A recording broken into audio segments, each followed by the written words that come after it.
আসসালামু আলাইকুম, কেমন আছেন সবাই? আশা করি সবাই ভালো আছেন। তো বরাবরের মতো আপনাদের জন্য আরেকটা নতুন ভিডিও নিয়ে চলে আসলাম। আজকের ভিডিওটা অনেক ইন্টারেস্টিং হতে যাচ্ছে। যারা নতুন গাড়ির কাজ করতেছেন এবং যারা ড্রাইভিং রয়েছেন, তো এই গাড়ির কি সমস্যা এটা আগে বলিনি। এই যে ইঞ্জিন সাইকেল লাইট আমি আপনাদেরকে দেখালাম, সেই ইঞ্জিন সাইকেল লাইট স্টার্ট দেওয়ার পরে নিভতেছে না, কি কারণে নিভতেছে না আমি এখন কম্পিউটার পাস করে দেখবো। আপনারা সম্পূর্ণ ভিডিওটি দেখতে থাকুন, অবশ্যই আপনারা অনেক কিছু শিখতে পারবেন। এখন অনেক কিছু শিক্ষণীয় বিষয় রয়েছে। এটা যেহেতু একটা টয়োটা গাড়ি, আমি টয়োটাটা সিলেক্ট করলাম। আপনাদের যে কোম্পানির গাড়ি হয় সেটা সিলেক্ট করে নেবেন। তো এটা যেহেতু একটা টয়োটা কোম্পানির গাড়ি, আমি টয়োটাটা সিলেক্ট করলাম। এখানে অটো সিলেকশনটা সিলেক্ট করবেন। তো আজকে এ টু জেড দেখাবো একটা গাড়িতে কীভাবে কম্পিউটার পাস করে। আবার এখানে দিবে রাইট কোডটা দেওয়ার পরে এখানে একটা কোড আসবে। কোডটা আসার পরে আপনি ওকেতে ক্লিক করবেন। তো ওকেতে ক্লিক করার পরে কিছুক্ষণ লোডিং নেবে।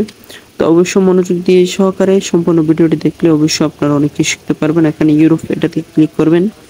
ইউরোপ এখানে ক্লিক করার পরে আর কিছুক্ষণ লোডিং নিতে পারে। তো লোডিং নেওয়ার পরে এখানে আপনাদের গাড়ির মডেল সেটা চলে আসলো। গাড়ির কত মডেল, এটা যেহেতু একটা 2018 মডেলের গাড়ি, তো এখানে আপনাদের যেই মডেল হোক না কেন সেটা ক্লিক করবেন।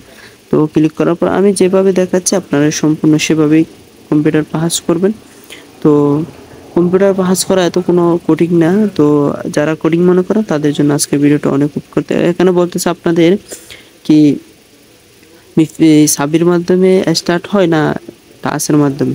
তো যেহেতু এটা একটা টাচের মাধ্যমে স্টার্ট, তাহলে আমাকে দিতে হবে ওয়েট স্মার্টকে। আর যদি সাবির মাধ্যমে স্টার্ট হয় তাহলে আমাকে দিতে হবে দ্বিতীয় নম্বরটা। এখানে সব ঠিক থাকলে আপনাকে ওকেতে ক্লিক করতে হবে, ইএসি ক্লিক করতে হবে।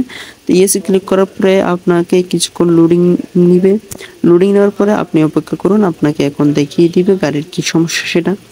তো আপনারা সম্পূর্ণ ভিডিওটি দেখলে অবশ্যই অনেক কিছু শিখতে পারবেন। অনেক কিছু শিক্ষণীয় বিষয় রয়েছে। আপনারা যারা গাড়ির কাজ করতে চান এখানে ডায়াগনোসিস এটাতে ক্লিক করবেন।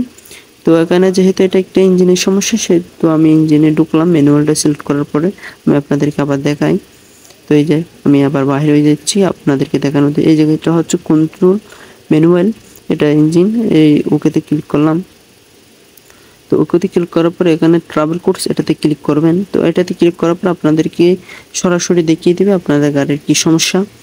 তো অবশ্যই যারা গাড়ির বিষয় নিয়ে অনেক কিছু শিক্ষণীয় বিষয় রয়েছে, অনেক কিছু শিখতে চান, আমার এই চ্যানেলটি সাবস্ক্রাইব করে পাশে থাকবেন। এমন তো এখানে চলে আসলো আপনাদের গাড়ির কী সমস্যা। আমার গাড়ির কী সমস্যা এখানে বলতেছে ইঞ্জিন কুলেন্ট পাম্প।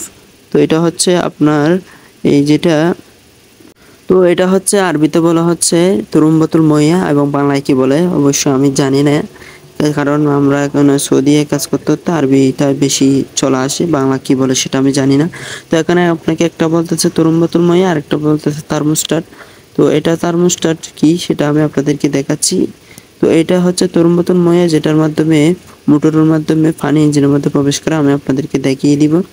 এই তো সবাই সম্পূর্ণ ভিডিওটি দেখুন। এই যে দেখা, তো এটা হচ্ছে সেই মোটর, যে মোটরের কথা আমি বলেছি, এটা ইঞ্জিনের কুলেন্ট পাম্প। তো এটা হচ্ছে ডাইনামার নিচেই থাকে, ডাইনামার নিচে। তো আরেকটা এটা হচ্ছে থার্মোস্টার, যেটার মাধ্যমে ইঞ্জিনের এই যেটা পানির পাইপ লাগানো থাকে। তো এটা হচ্ছে ব্যাটারির পাশেই ইঞ্জিনের সাথে লাগানো থাকে। ইঞ্জিনের পাশেই আপনারা দেখতে পাবেন এরকম একটা সেন্সার। তো আজকে এতটুকুই। সবাই সুস্থ থাকবেন, ভালো থাকবেন। আমি মনে করি আপনারা অনেক কিছু শিখতে পেরেছেন। আল্লাহ হাফেজ।